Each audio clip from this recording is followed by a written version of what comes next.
Yo, what's good, YouTube? Zamcrow here, aka Scoot, back with the International Trainers League Season 5. And we're here today with the Season 5 Finals, the championship. We beat Aki and his Portland Crowbats last week. Well, in the semifinals, so I guess it was about 2 weeks ago. And now we're facing Gypsy King again in the finals. We played in Week 10. We had a very close game in Week 10.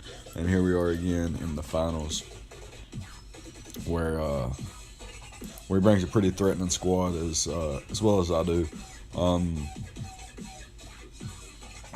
just going to go over his entire roster real quick and then go back over my entire roster as well.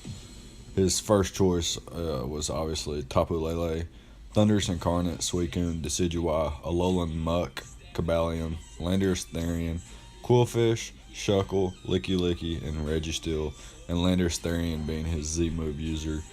Now, he actually hasn't lost a game since our Week 10 match when he lost to me, and he had a really good game against Trev in the semifinals, and he had this really nice tech on Landorus.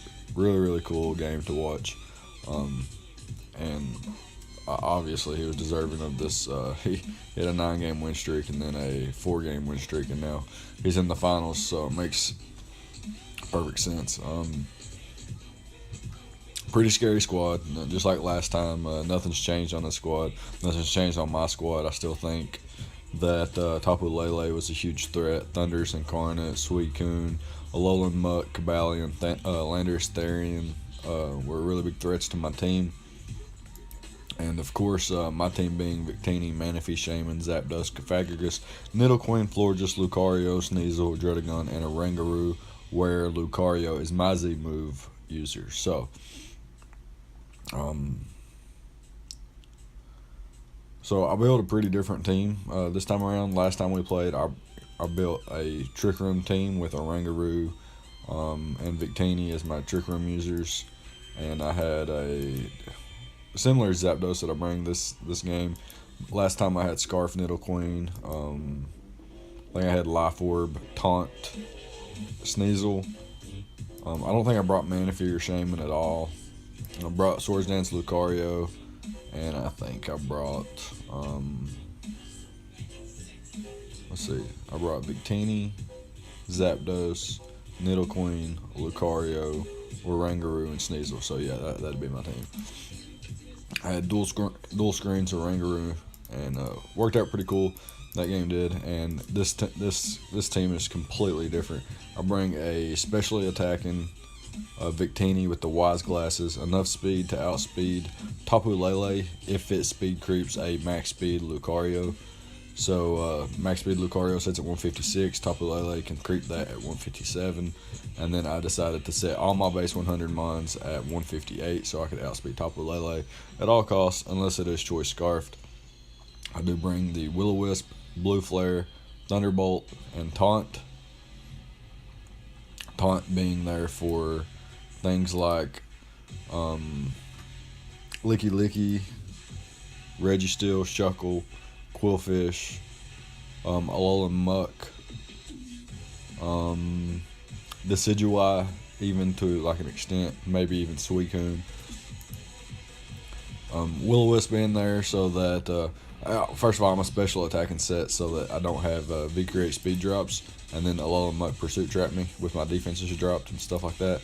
I have the Will-O-Wisp so that I can catch Muck with the Will-O-Wisp if he tries to Pursuit Trap me. It's also really nice for Landorus and Suicune if that's his switch-ins to my Victini. And Will-O-Wisp just generally wears down the rest of his team as well. Blue Flare nukes everything. It's like it nukes everything except like a specially defensive Licky Licky and Muck, and then things like Suicune and Quillfish are obviously resist and are hit by my falling move Thunderbolt, and then Taunt is there for like I said, Registeel, Licky Licky throwing up wishes and stuff like that. Maybe Quillfish setting up Toxic Spikes. as well as a little muck. Maybe you want to set up some curses and eventually go for rest or something. So I do have the taunt there. Max special attack, a little bit of special defense and defense investment. This allows me to take on Tapu Lele a little bit better. Whereas otherwise, if it's specs, it just like 2-hit. It's pretty close to a 2-hit KO anyway. So it's a 3-hit KO if it's locked into Psychic Terrain boosted Psyshock. But Psychic and Moonblast do not as much. Next up is the Manaphy. I didn't bring this last time. Most certainly bringing it this time though, as you can see on screen.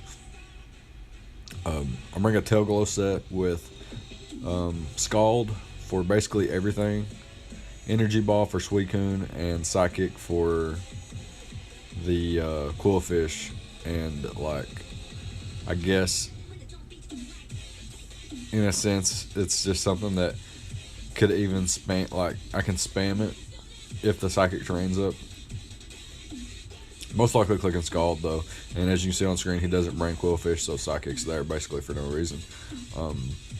But you got to consider everything when you're prepping. Again, outspeeding or same speed as Victini, creeping a Lele that creeps Lucario. Not max special attack. I have 160 EVs in special attack with a timid nature. Quite a bit of defense and special defense investment and a little HP investment. Allows me to better take hits from Suicune, Alolan Muck, Cobalion, Landorus, Therian, etc., etc. The Wakanberry helps not be revenge killed by a Thundurus Incarnate. So if I set up a Tail Glow, and he wants to revenge kill me with the Thundurus after I knock something like, say, Landorus out with the Scald, he comes in with Thundurus, clicks Thunderbolt, my Wakanberry pops, I click Scald, knock him out as well. So that's why the Wakanberry is there. Next up is going to be Shaman, another mon that speed creeps Lele, that's speed creeping a Lucario. Every time I've brought Shaman this season, I've brought it some kind of defensive set, either defensive or specially defensive with Substitute, Leech Seed, and 2 filler moves probably. This week I bring an Expert Belt, Speedy Shaman, max special attack with the Seed Flare, the Earth Power, and the Hidden Power Ice, and Leech Seed just for, catch something on the switch or something. Seed Flare does a lot to Lele, does a lot to Suicune, does a lot to Landorus, does okay to Quillfish, like it's not going to switch in and then take an Earth Power, does barely any damage to Registeel and Licky Licky, but that's again why I have the Leech Seed. Hit him with the Seed Flare, maybe get a Spadef drop, catch him with the Earth Power on the following turn. Hidden Power Ice is there only for the Decidueye and the Landorus. Everything else is either hit by Seed Flare or Earth Power. A little bit of special defense investment, a little bit of defense investment. This again allows me to better take hits from things like Lele, Thundurus, Suicune, mostly because that's what Shaman switches into the easiest. And yeah, so next mon is my boy Ether here, Zapdos. I guess I just assumed this gender. Discharge, Hidden Power Ice, Roost, and Defog. Thunderbolt and Discharge were interchangeable because they both do absolutely nothing to his team. So Discharge was there just for the chance for, I guess, paralysis. It is the electric equivalent to Scald. Hidden Power Ice for the Landers and the Decidueye. Roost and Defog for longevity and removal of hazard stacks, as he does have poison or toxic spikes, stealth rocks, and sticky web. So pretty threatening team there. So that most definitely want to be able to get off a Defog. I am speed creeping a Lele that speed creeps a Lucario. So again, Victini, Manaphy, Shaman, and Zapdos all set at the same speed. I'm more defensively bulky by a narrow margin. But I am very specially defensive as well, so I am very, very defensive Zapdos with a little bit of HP investment as well. with the leftovers for also like longevity and stuff with roost leftovers, pressure stall, etc. Next up is my girl Duchess Niddle Queen. Very good mon for me on the season. Going to be my designated stealth rocker this game as well. Earth Power, Sludge Wave, and Ice Beam. Perfect coverage for his team. Well, maybe not perfect, but pretty damn good coverage for his team. I am speed creeping a Suicune that has 100 EVs, so just something random. I don't think he would go over 100 EVs in Suicune because it doesn't really do anything against my team.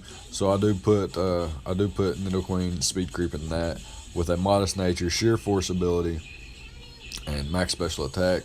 Quite a bit of defensive investment, a little bit of special defense investment, and 4 in HP just because. No reason specifically. This thing is my Tapu Lele lure. If he's locked into Psychic or he U-turns with Landers on my Nidoqueen. Okay, so I got my Nidoqueen in versus his Landers, and he goes for the U-turn, predicting me to go into my Zapdos, and then he brings in Lele as I set up my rocks. Maybe he predicted my Ice Beam, comes in on the Ice Beam. But I get my rocks up, and he brings in Lele, and then he's going to click Psychic with the Psychic Terrain. My Payapa Berry will pop, and I will take half damage from the Psychic, meaning it won't kill me, and that I can then kill him with the Sludge Wave in return. It's a nice lure there for maybe... basically what it does is... If he's choice locked and he locks himself in a Psychic, I go into my Sneasel, and then I can scout and see if he's locked into it by going into my Nidoqueen, and if he does go for the Moonblast, then I know he's not locked, and then he will most likely click the Psychic on the following turn and get knocked out by my Sludge Wave. But it's situational, but it's a nice little tech. Maybe it can work or something. Next up, we have Sneasel, which is a Blueberry, Pickpocket, Swords Dance, Natural Gift, Knockoff, Icicle Crash. Jolly, enough speed to outspeed the Thunders Incarnate, max attack, and a little bit of HP investment. The Blueberry,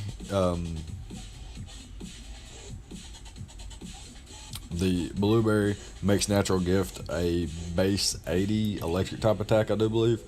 Swords Dance, obviously, you know what Swords Dance does. Knock off to get rid of items. Icicle Crash for the Landers and the Thunders Incarnate. So I thought this was pretty cool. I figured something like Suicune or Quillfish would be his answer. Could set up a Swords Dance. Click the Natural Gift, eat my Blueberry, and make it a Natural Gift electric. Get some big damage off. Potentially set up a Swords Dance on something that can't hit, maybe like a Lele that is locked, so I can set up a Swords Dance, and then he brings in maybe Suicune or Quillfish. I click Knock into Natural Gift, and also after I eat my berry, the Pickpocket allows me to steal items. So if I hit, if I set up a Swords Dance and hit the Natural Gift, and then click Knock Off on the Suicune, I can steal his item. Same thing for the Quillfish, same thing for the Shuckle, same thing for, etc. I could steal their item, and then I would have an item, whether it be leftovers, life orb, expert belt, even the fucking assault vest or something, maybe from the muck. But yeah, that's the team. And we can hop into the replay here. And I'm going to lead off with Manaphy, predicting his Shuckle lead. And now I'm going to predict him to have Encore. So I'm not going to go for Tailglow here. I'm going to click Scald. Predicting him to Encore me into Scald, as he revealed that in his last match against a Calm Mind Mew. Encored the Mew into Calm Mind, and then it couldn't do anything. So I click Scald here. And he actually just goes ahead and sticks up his sticks his webs up. Scald was 100% my play, but I could have been really ballsy there and clicked the Tail Glow. And if he clicked Encore, then I just switch into Zapdos anyway and defog these hazards away. and I defog the hazards away, and can PP stall this thing if it's even if it's like toxic encore and then dual hazards. I could still PP stall it. I think that's important, as I could switch into my Shaman, switch back into my Zapdos, roost, you know, back and forth, as Shaman has the natural cure. Anyways, now it's a 50-50 here whether he's going to encore me into Tail Glow or set up his rocks. So I'm going to click Scald again in case he wants to encore me. He does set up his rocks again, so good play. Knowing I didn't want to be encored, he makes two really good plays to start off the game. Goes into his Lele here on my Scald, gets burnt. It's kind of unfortunate, didn't want to get the burn. But I can't really say much.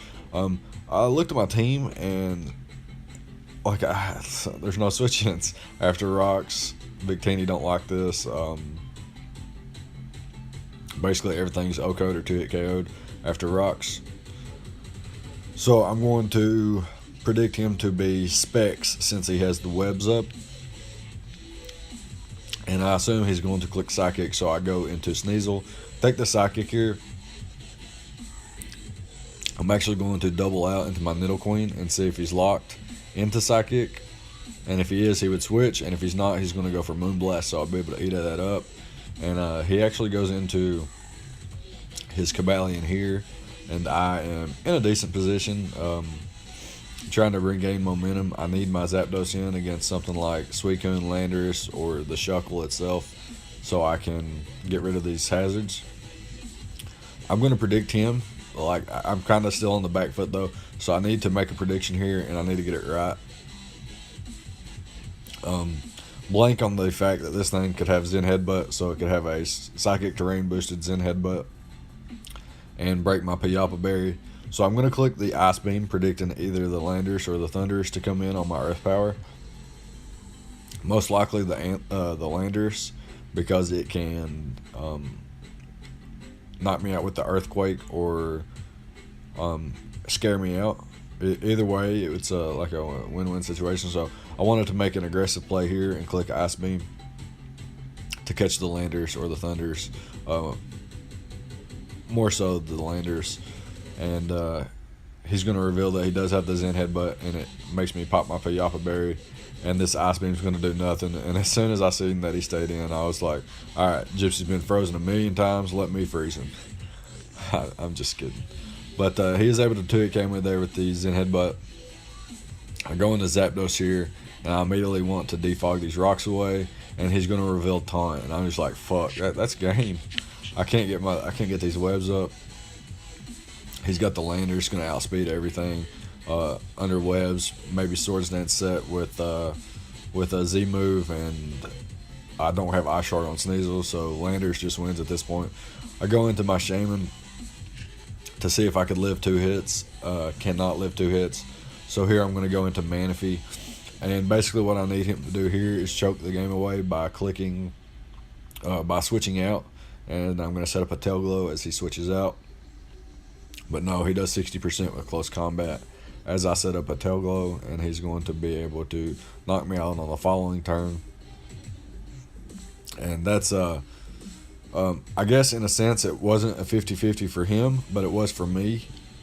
I guess more so, less or more of a, I don't know how the odds would shift. Don't know how the what's the probability would switch. But in my mind, it was a 50-50. In his mind, since he was up and has all the tools to still win, then I guess he didn't have a reason to switch out. And that's the reason I would call it a choke if he did switch out. That's what I needed. But he is Gypsy King. He's not going to choke a game away. So I don't know what I was thinking there. I should have just tried to preserve differential and get at least 1 kill. But, yeah, I do lose my Manaphy here. And to the close combat, he's making these great plays, and it's working out for him. So, hallelujah, right? I'm going to click Thunderbolt in case he wants to go straight into the Suicune, and in case he missed his in case he missed a Stone Edge there, I wanted to be able to make him think that I might be locked into something with the Thunderbolt. That way he's less inclined to go to Suicune, more inclined to go to Landers. And I thought maybe I could live an Earthquake or a Stone Edge or something, or he'd go for Stone Edge and miss, predicting my Zapdos or something. Basically, I need hacks to win. The game's over if there's no crazy hacks in my favor. I'm going to go into Zapdos here. Can finally defog these rocks and these webs away, and I see a way that I can potentially win. And I'll go ahead and explain that. I'll explain that after this turn, I guess. I'm going to defog the rocks away, and he's going to hit the Stone Edge that he missed in week 10. So, kudos. Now here, what I need to happen is I can bank on a miss here, and I can click Swords Dance, and then bank on another miss and click Swords Dance again. And as long as he's not Choice Scarf Lele, I could potentially win. Or I could click Icicle Crash, which I will do. Click Icicle Crash here and catch that, get that knockout there. He goes into Suicune here because he doesn't know if I'm Choice Scarfed. And if I am, he doesn't want a Choice Scarf Lele to get Icicle Crash flinched. So he's going to go into Suicune here, and I have to click Swords Dance or I'm going to lose regardless. And what I can do here is click Swords Dance as he goes for Scald, and if he doesn't get a burn, I can get a critical hit off the natural gift and win if he's not Choice Scarf Lele. But I am going to reveal my natural gift there. He's going to knock me out. And it turns out he was Choice Scarf Lele anyway. So even if I did not get burned and I got a critical hit there on the natural gift, which I don't know, I don't think it would have knocked him out, but maybe. I don't know. Maybe a high roll crit or something. I don't know. I do have his entire pace bin for his team as he has mine. We swapped after the game to see what kind of teams we brought and stuff. But I haven't did any calcs to see if a +2 natural gift electric critical hit high roll would knock that thing out. Haven't did any calcs, but he was Choice Scarf Lele, so in the end it wouldn't have mattered anyway. But it made things kind of interesting towards the end for me because I was checking to see like what like I was doing so many calcs to see if there was a way I could win. Basically, if he wasn't Choice Scarf Lele, then and I got a critical hit high roll and it did somehow knock the Suicune out, I would just click knockoff versus the Shuckle knockoff. I just knockoff spam the rest of the game. I do not click Icicle Crash in case he is Yachi Berry Thunderous to maybe try to catch my Ice Shard. And that was basically the only way I could win, but he did have the Choice Scarf Lele, so that's going to be that. A really, really good game to Gypsy King there. I believe his name's Dylan. He just brought a great team. Hazard Stack with Cabalion and Thunderous Incarnate having Taunt. Choice Scarf Lele, so that even without webs, he was still pretty safe. Bulky Suicune and Z-Move Landers. Pretty solid team. Very, very, much kudos to Gypsy King for a great season and a great finals performance there. Total thrashing, one-sided thrashing from him. I kind of expected that it would be either a lopsided win for him or a very, very, very close win for me. But nonetheless, good game. I'm glad there wasn't any influential hacks, and very glad to see Gypsy King win the title. He's very deserving, one of the best in the format, if not the very best. But that's going to be it for me. It's going to be it for me in the International Trainers League. Won't be returning for season 6. I've got a child on the way, and I'm going to narrow down the leagues that I'm in. So basically, one after another, once the leagues finish for me, I will be retiring from said leagues until I get down to just like maybe 2 leagues or something. I've had a great season 2, 3, 4, 5. Yeah, 4 seasons for the International Trainers League. Nothing but great guys in the league. I'm very happy with that. So yeah, I guess I'll have a recap video maybe by the end of the week or something. So that's gonna be that. Leave a like if you enjoyed. Comment and stuff on your thoughts on the battle and stuff of like maybe what I could have did differently in my prep. Maybe if I could have went more defensive, since you know my rosters and stuff, or our rosters, I should say. Maybe I could have went more defensive. Maybe I could have. I don't know. Maybe I could have clicked tail on turn 1 and scald the shuckle twice, and maybe lure in the thunders and catch him with the scald on that, and then be up 6-4 or something. I don't know. Maybe had a better chance to win the game if I did that, and then could defog later. I don't know. But yeah, that's gonna be it. Again, good game, Gypsy, and I'll see you guys next time. Thank you for watching.